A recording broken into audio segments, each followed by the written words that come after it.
신약성경 에베소서 6장 1절로 3절 말씀입니다. 에베소서 6장 1절로 3절 말씀을 우리 다 같이 한 목소리로 같이 받들어 봉독하겠습니다. 자녀들아, 주 안에서 너희 부모에게 순종하라. 이것이 옳으니라. 내 아버지와 어머니를 공경하라. 이것은 약속이 있는 첫 계명이니 이로써 내가 잘되고 땅에서 장수하리라. 아멘. 할렐루야. 우리 하나님께서는 우리가 땅에서 잘되고 장수하기 위하여 복된 삶의 원리를 주셨습니다.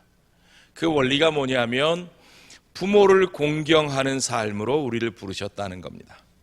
여러분, 부모를 공경하는 것은 하나님께서 세우신 삶의 원리를 따르는 것입니다. 하나님께서 이 땅에 세우신 권위가 있습니다.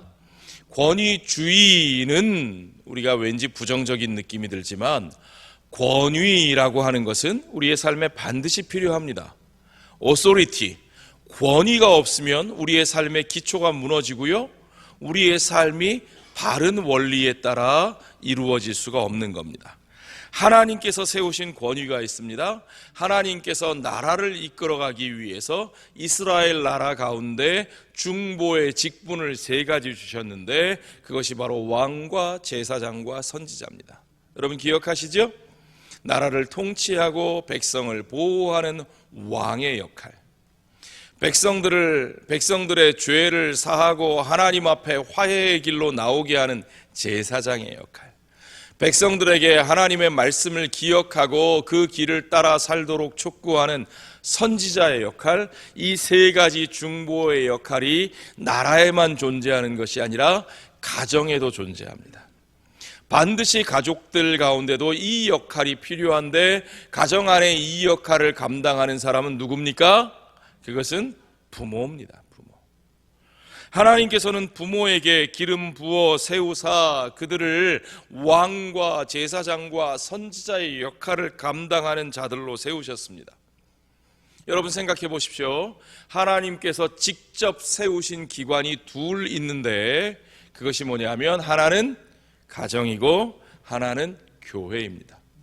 그런데 여러분, 가정과 교회 중에 하나님께서 무엇을 먼저 세우셨을까요? 믿음이 좋은 분들은 교회 그러실 텐데 하나님께서는 가정을 먼저 세우셨어요. 그렇죠? 아담과 하와를 만드시고 그들을 부부로 한 몸 되게 하시며 그들이 가정을 이루어 살아가게 하셨습니다. 자, 그 가정 가운데 하나님께서 부모를 세우셔서 그 부모를 통하여 하나님의 역할, 하나님이 세우신 권위로서 그 가정의 중보자의 역할을 감당하게 하신 거죠. 자, 부모님들이 하는 역할을 생각해 보십시오. 자녀들을 위하여 그 가정을 통치하고 다스리고 자녀들을 보호해 줍니다.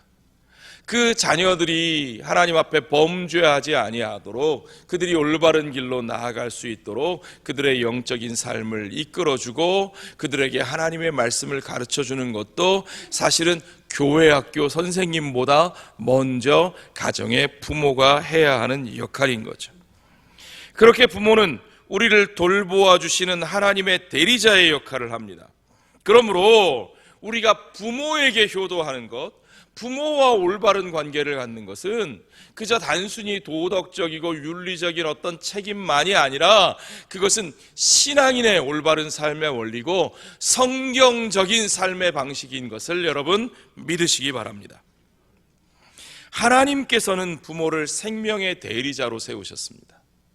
자, 여러분, 우리의 생명은 하나님이 창조하셨습니다. 아멘이죠? 하나님께서 생명과 호흡을 우리에게 친히 주셨습니다.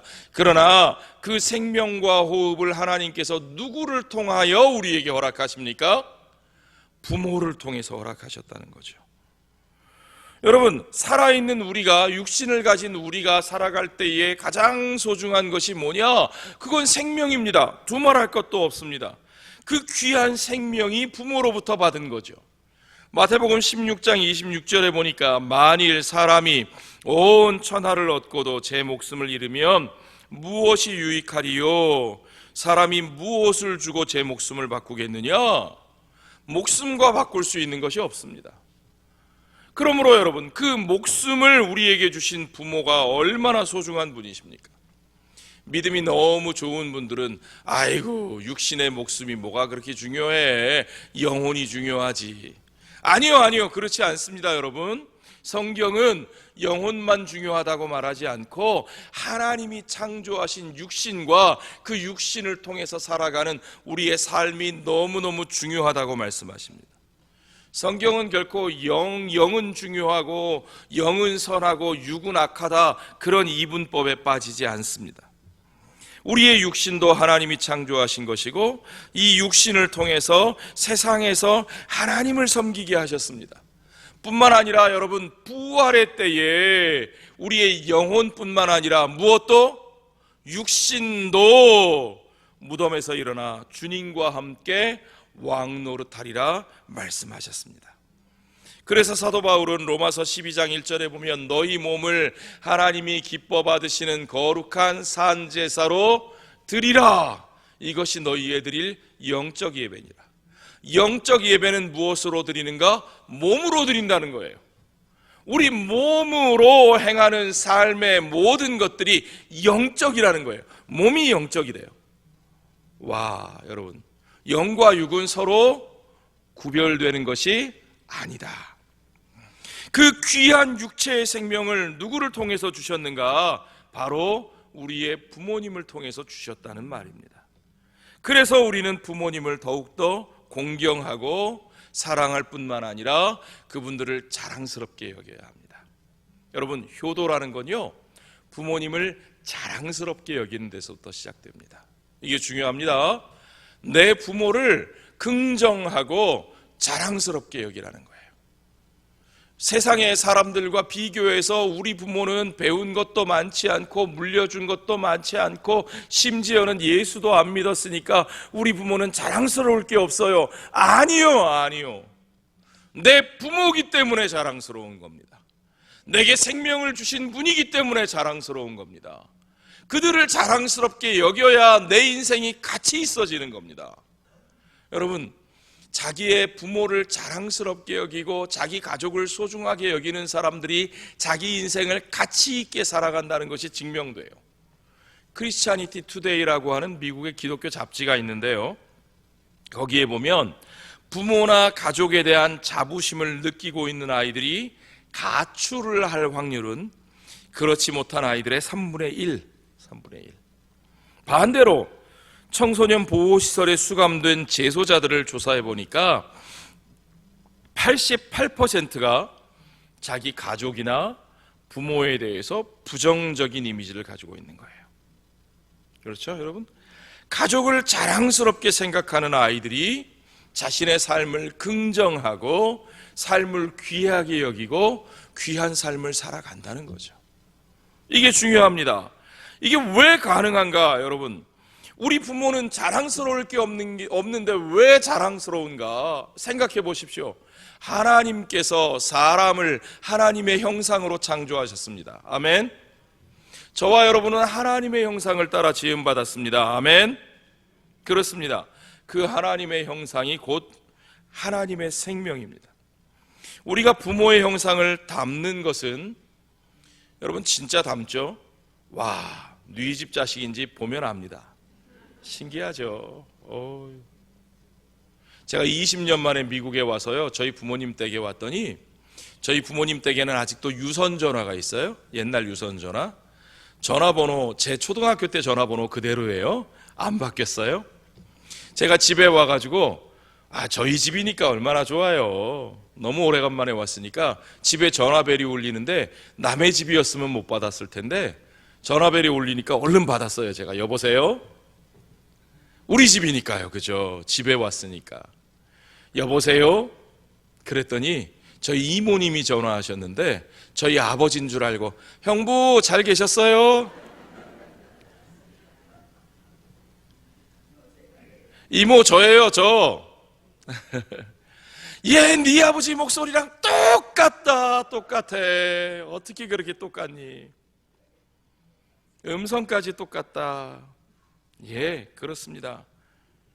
인물도 담고 성격도 담고 취미도 담습니다. 저희 아버지하고 저하고 취미가 뭔 줄 아세요?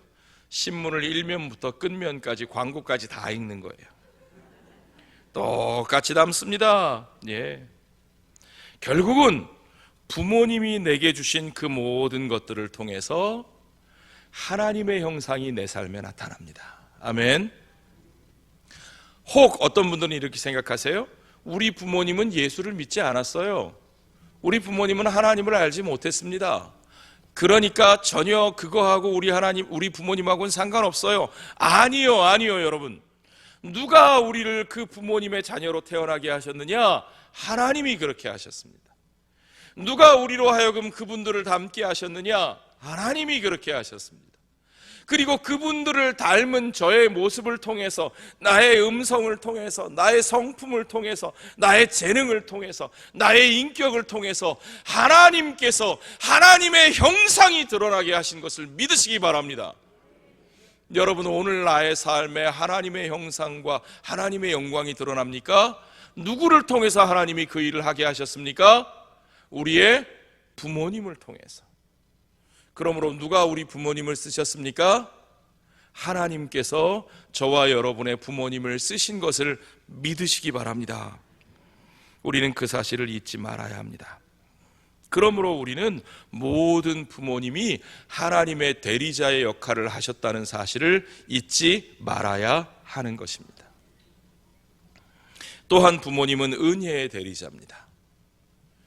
하나님의 은혜, 그 은혜가 우리 부모님을 통해서 우리에게 쏟아 부어졌어요.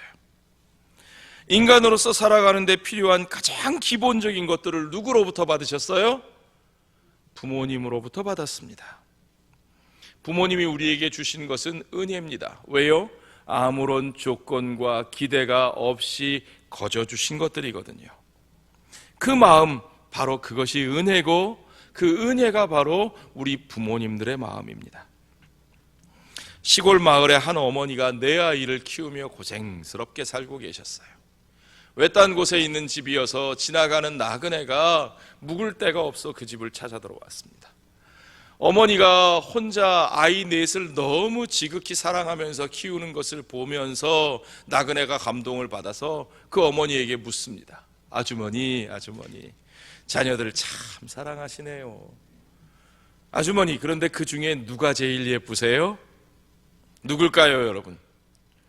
저도 사남매인데 저희 어머니가 누구를 제일 사랑하셨게요? 참고로 저는 막내입니다. 아유, 막내였으면 좋겠는데. 어머니는 맏아들을 사랑하시더라고요. 아이고, 어머니들은 장남에 대해서 끔찍해요. 장남이 얼마나 자랑스러우신지. 저는 태어나 자라면서 저희 어머니가 큰형에 대해서 부정적으로 말하는 것을 들어본 적이 없어요. 저는 맨날 너는 맨날 네 형은 아유 안 듣고 싶어요, 그 얘기. 어머니의 사랑은 맏아들이죠. 이 어머니도 그랬나 봐요. 맏아들은 내 사랑의 첫 열매니까 너무너무 사랑합니다. 그렇게 말씀하시더니 잠깐 있다가 근데요, 아닌 것 같아요. 막내를 더 사랑하는 것 같아요. 그럼 그렇죠, 제가 막내인데. 우리 막내는 유복자로 자라서 아버지의 얼굴도 모르는 아이입니다. 그래서 그 아이는 모든 게 불쌍해요. 그 아이는 뭐든지 그래서 잘못했다 소리를 못하고 괜찮다 하면서 오냐 하면서 키웠습니다. 대답이 끝나고 나더니 가만히 계시더니 아니요 손님, 아닙니다. 내가 제일 사랑하는 아이는 둘째 아이입니다. 왜냐? 나머지 셋은 아들인데 이 둘째는 딸이에요. 외동딸. 딸 가진 어머니들 손 들어보세요. 딸 가진 어머니들. 여기 없으세요? 아이고, 딸 가진 어머니들 복 받으신 분들입니다. 아들은 전화 걸면 1분을 못 넘깁니다. 제가 미국에 20년을 살았어도 저희 어머니하고 1분 이상 통화해 본 적이 없어요. 건강하니? 네. 애들 잘 있니? 네. 별일 없으시죠? 그래. 네, 또 전화 드릴게요. 끝. 저희 어머니하고 저희 장모님하고 저희 집사람하고 전화 통화를 하면 하루 종일 통화를 합니다. 심지어는 요새는 스마트폰이 나오고 나서는 페이스타임, 카카오톡 이런 거 비디오톡 해놓고, 아니 설거지하면서 앞에 이렇게 켜놓고, 설거지하면서 켜놓고 설거지해요. 음식하면서 켜놓고, 엄마 이거 소금을 몇 개 넣어야 돼요. 예. 하루 종일 통화하는 걸 봤습니다. 무슨 할 얘기가 그렇게 많은지. 딸이니까요. 예. 딸은 그렇더라고요. 그러니까 딸 가진 어머니가 얼마나 행복해요. 그 딸이 얼마나 이쁘겠습니까? 딸이 너무너무 사랑스럽습니다. 그 애가 없었으면 어떻게 했을까 싶어요. 그 얘기를 하고 나더니 어머니가 잠깐 있다가 가만히 아무 말씀 안 하시더니 한마디 더 하십니다. 아니요, 사실은요, 저는 셋째 아이를 가장 사랑합니다. 왜냐하면 셋째 아이는 날 때부터 소아마비였거든요. 그 아이는 가장 약한 애고 가장 힘든 아이입니다. 늘 넘어지고 늘 깨지고, 그래서 저는 그 아이를 가장 사랑합니다. 어떤 아이를 가장 사랑하실까요? 저는 네 번째 그 고백이 셋째 아이, 연약한 아이를 사랑하신다는 어머니의 마음이 진실이라고 믿습니다. 부모님의 사랑은요, 뭘 잘하고 뭐가 뛰어나고 잘난 자식만 그래서 사랑하는 것이 아니죠. 잘난 자식은 자랑스럽지만 연약한 자식에 대한 그 애틋한 사랑은 정말 부모가 아닌 사람은 모르는 거죠. 가장 사랑하는 그 마음이요. 미국 신학교에서 공부할 때 함께 공부하던 목사님이 계셨는데 아이가 셋이었습니다. 그 중에 둘째 아이가 자폐아였어요. 아주 심한 자폐아였습니다. 아무하고도 대화를 하지 않습니다. 사람들의 외부적인 어떤 자극에 반응을 거의 하지 않는 아이입니다.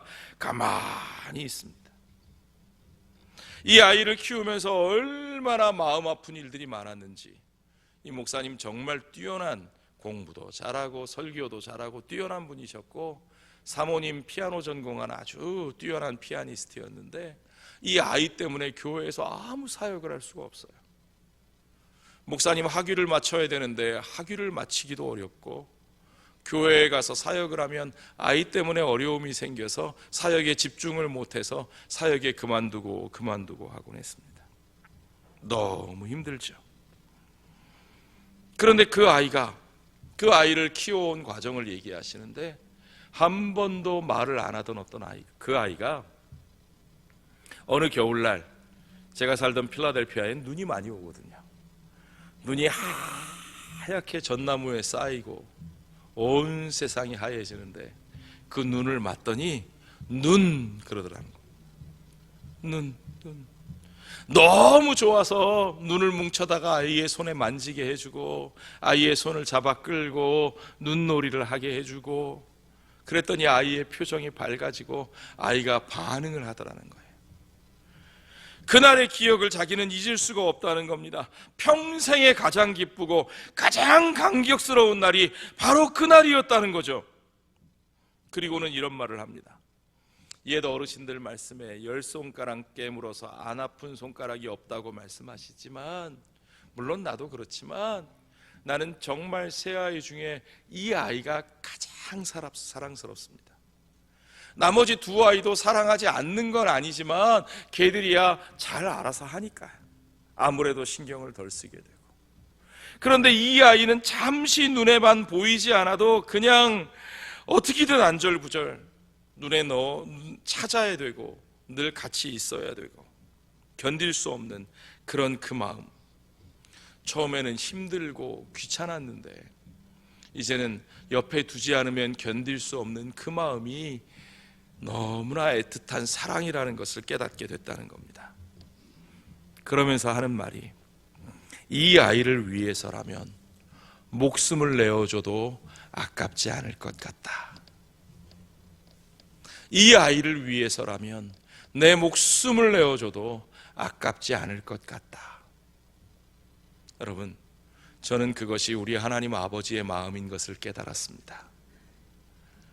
목숨을 내어주어도 아깝지 않은 사랑, 우리를 위하여 목숨을 내어주시는 그 사랑, 그 사랑은 우리가 잘나서 주신 사랑이 아니라 우리가 연약하고 우리가 못났기에 그 연약하고 못난 자녀를 사랑하시는 우리 아버지의 하나님이 온전히 그 사랑을 이루신 것을 믿으시기 바랍니다.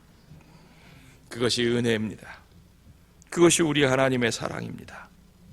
우리 하나님은 우리의 약점 때문에 우리를 벌하시는 분이 아니고 우리의 약점 때문에 우리를 더욱더 사랑하시는 하나님이신 것을 믿으시기 바랍니다. 우리의 약한 것을 통해서 하나님은 자신의 능력과 그 온전하신 사랑이 드러나게 하시는 하나님이신 것을 믿으시기 바랍니다. 그러므로 여러분, 우리는 어떤 약점에도 좌절할 필요가 없습니다. 약점 때문에 하나님 앞에 나아갈 수 없다고 말하시면 안 되는 겁니다. 그 약점으로 인하여 더욱더 나를 사랑하시는, 내가 연약할수록 더욱 귀히 여기사 높은 보좌 위에서 낮은 나를 날 사랑하심, 날 사랑하심, 날 사랑하심, 날 사랑하심, 성경에 써있네. 아멘. 그렇습니다. 연약하기 때문에 사랑하시는 그 사랑은 오직 우리 하나님 아버지의 사랑과 부모님의 사랑인 것입니다. 그 부모됨의 사랑을 통해서 우리로 하여금 하나님의 사랑을 정말 쬐끔이라도 우리가 그것을 깨닫게 하시는 것을 믿으시기 바랍니다. 여러분, 우리가 세상에 태어나서 3살 때까지 기억나세요? 아무 기억 안 나시죠? 언제부터 기억나요? 그래도 한 너댓 살 때 기억나세요? 그래도 내 손으로 밥 숟가락은 쥐고 먹어야 기억이 나잖아요. 그렇죠? 그때부터 기억나요. 그런데 사실은 내가 태어나서 기억나지 않는 그 시간 동안에 나의 모든 생존을 위한 일은 누가 해주셨어요? 부모님이 해주셨어요. 내가 한 게 있어요? 없습니다. 망아지나 송아지는 태어나면 그저 그냥 이렇게 혀로 몇 번 이렇게 핥아주니까 일어나서 걷고 뛰더라고요. 인간은 태어나서 아무것도 못합니다. 저와 여러분이 태어나서 할 수 있었던 거 딱 한 가지밖에 없어요. 뭐죠? 우는 거예요. 우는 거. 그저 우리는 우는 것밖에 할 수 없었어요. 그런데 부모님이 다 해주셨습니다. 먹여주시고 씻겨주시고 입혀주시고 닦아주시고 그 모든 것 다 은혜로 주어졌는데 나는 기억해요? 못해요? 못합니다. 나는 그거 기억 못해요.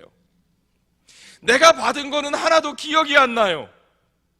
내가 기억하는 건 내가 할 수 있을 때의 일만 기억나죠. 그러니까 여러분, 부모님의 은혜는 기억이 안 나는 겁니다.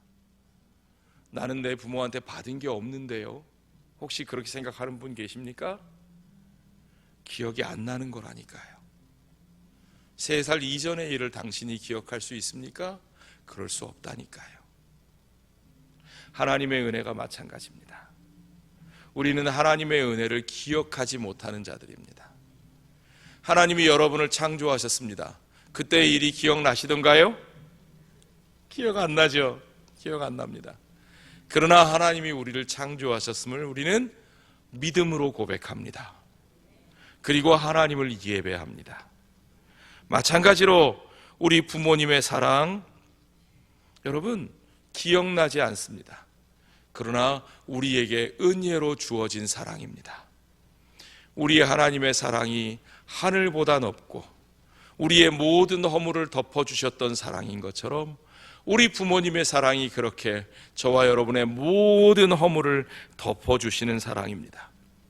그 은혜로 말미암아 저와 여러분이 살았고, 그 은혜로 말미암아 오늘도 살아가고 있습니다.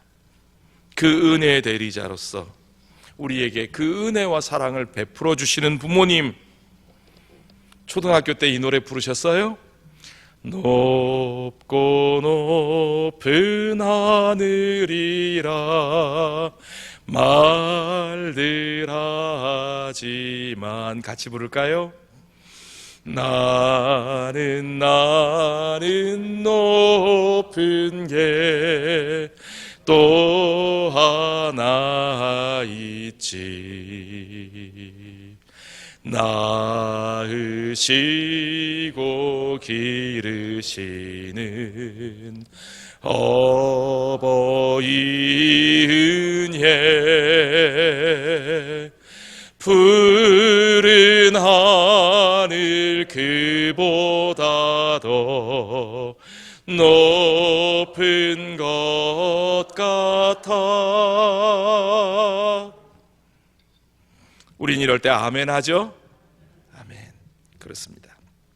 여러분, 우리 부모님에 대한 공경과 사랑은 우리 하나님께 대한 신앙의 고백의 차원과 같은 것이어야 합니다. 우리 부모님께 우리는 그 공경을 드리며 우리 하나님께 신앙 고백을 드리는 것과 똑같은 마음으로 부모님에 대한 사랑과 공경을 올려드려야 합니다. 그래서 저는 감히 이런 표현을 씁니다. 신앙 고백의 대리자. 우리 부모님은 신앙 고백의 대리자가 되신다. 여러분, 성경에 하나님을 공경하라는 표현과 부모님을 공경하라는 표현이 같은 단어가 사용되고 있는 것을 오늘 우리가 확인할 수 있습니다. 눈에 보이는 부모를 공경하지 못하는 사람이 보이지 않는 하나님을 공경할 수 없습니다. 하나님을 공경하는 원리와 부모님을 공경하는 원리가 서로 연결되어서 뗄 수 없는 것이기 때문에 그렇습니다. 여러분, 부모를 공경하는 것이 결코 쉽지 않습니다. 어린아이가 엄마 사랑해요 하는 건 쉽습니다. 엄마가 다 해주니까요. 그렇죠? 그러나 우리가 나이가 들어서 우리 부모님이 늙으셨을 때 그분들에게 진짜 사랑과 공경을 고백하기는 쉽지 않습니다. 왜냐하면 우리 부모님이 점점 더 어려워지시거든요. 사랑하기 어려운 대상이 되어갑니다. 그렇게 당당하고 멋져 보이던 우리 아버지가 자꾸 왜 그런지 벌컥벌컥 화만 내시고, 그렇게 곱고 자상해 보이던 우리 어머니가 점점 용모도 흉해지시고 점점 성격도 변덕스러워지시고 자꾸 실수도 많아지시고, 우리 어머니가 해주시던 음식이 20년 전엔 그렇게 맛있었는데 지금 와서 먹어보니까 간도 안 맞고 그러다가 치매라도 생기시면 얼마나 힘들어집니까? 모든 것이 어려워집니다. 그때 자녀들은 믿음의 시험을 치르게 되는 겁니다. 저는 이것을 믿음의 시험이라고 말하고 싶습니다. 우리가 어릴 때는 은혜와 사랑으로, 부모의 은혜와 사랑으로 살았습니다. 그 은혜와 사랑 받은 자임을 고백하면서 이제 사는 거예요. 우리가 당신들의 은혜와 사랑으로 살아왔습니다. 나의 나 된 것이 당신들의 은혜입니다. 하나님께 고백하듯이 부모님께 고백하는 마음으로 살아가야 하는 겁니다. 그 고백을 지키기 위해서 우리는 엄청난 시험과 어려움을 견뎌내야 하는 겁니다. 하나님과의 바른 관계를 살아내기 위해서 우리는 믿음의 고백을 바로 지켜내기 위해서 엄청난 환난과 어려움을 겪어내는 것이 당연한 것처럼 부모님께 대한 온전한 공경과 사랑의 고백을 지켜내기 위해서도 그저 쉽지 않습니다. 그저 쉬운 길로 걸어갈 수 없습니다. 평탄하고 좋은 모습으로만 살아갈 수 없습니다. 그 어려움을 참아내며 견뎌내며 부모님에 대한 사랑의 고백을 지켜내야 되는 겁니다. 그래서 오늘 본문에 에베소서 6장 2절 3절에 보니까 바울이 10계명의 5계명을 인용해서 말하고 있습니다. 내 아버지와 어머니를 어떻게 하라? 공경하라. 이것은 약속이 있는 첫 계명이니, 같이 읽죠. 이로써 내가 잘되고 땅에서 장수하리라. 바울이 이거 지켜 살면 너희가 잘 될 것이고 땅에서 장수할 것이다. 이 땅에서 복 받을 거야. 여러분, 바울이 이런 얘기 하는 거 자주 보셨어요? 바울은 무슨 권면을 하면서 그러면 너희가 복 받을 거야, 그런 얘기 잘 안 하는 사람입니다. 바울은 너희가 환난 가운데서 인내로 이겨내라 그렇게 말하는 사람이지, 너희가 요거만 잘하면 복 주신다 그런 얘기 잘 안 합니다. 바울은 율법주의자도 아니고 바울은 기복주의자도 아닙니다. 그런데 왜 이렇게 말할까요? 왜 이것은 그대로 말할까요? 이것은 너무 중요한 우리의 삶의 기본적인 원리이기 때문에 그렇습니다. 여러분, 온 율법의 기본의 원리는 하나님을 사랑하고 이웃을 사랑하라는 말씀입니다. 신명기의 모든 강령은 하나님을 사랑하고 이웃을 사랑하며 살면 하나님께서 너희의 삶을 복되게 하시고 너희를 이 땅에서 하나님께서 주신 이 땅에서 너희가 잘되게 하실 것이다 라는 말씀이었습니다. 반대로 너희가 그 말씀을 어기고 너희가 그 뜻대로 살지 아니하면 이 땅이 너희를 토해낼 것이라. 그것이 모든 율법의 기본 원리입니다. 바로 그 원리와 마찬가지로 바울은 똑같은 원리를 부모 공경하는 일에 적용하고 있습니다. 그것이 십계명에 그대로 나오는 말씀입니다. 너희가 부모를 공경하며 살면, 내 아버지와 내 어머니를 공경하는 삶을 살면 너희의 삶이 복될 것이다.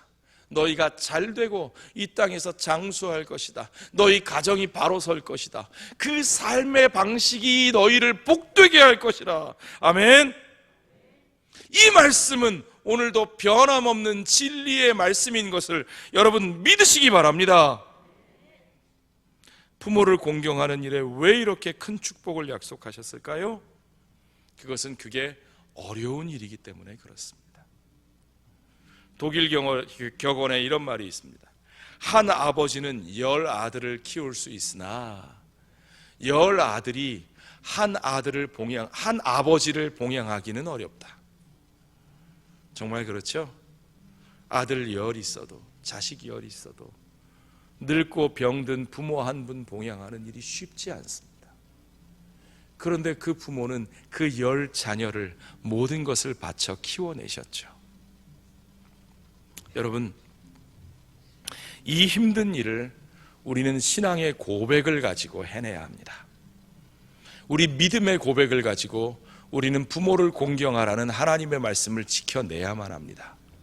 그저 좋을 때, 즐거울 때, 부모가 우리에게 무언가를 주실 때만 쪼르르 달려가서 재롱 떨고 오는 것이 아니라 하나님의 말씀 앞에서 우리의 삶에 이 귀한 원리를 받아들고, 때로 시련이 닥치고 때로 환난이 있고 정말 견디기 힘든 시험과 같은 시간들일지라도 외롭고 연약하고 힘든 우리 부모를 내가 모시고 그들을 받들고 섬기며 공경하며 하나님께서 우리에게 주신 복된 삶의 원리를 이루어갈 때에 주께서 우리들의 가정을 더욱더 아름답게 하실 줄 믿습니다.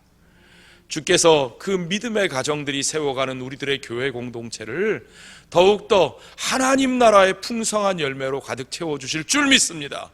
그런 가정과 교회를 통해서 주께서 이 세대의 흐름을 거스르고 온전히 우리가 사는 이 나라, 이 땅에 하나님의 창조의 원리가 새롭게 적용되고 생명이 살아나는 역사가 일어날 줄로 믿습니다. 그 일을 위하여 오늘부터 믿음의 고백을 가지고 내 아버지와 어머니를 공경하는, 믿음으로 공경하며 살아가는 저와 여러분이 되시기를 주의 이름으로 축원합니다. 기도하겠습니다.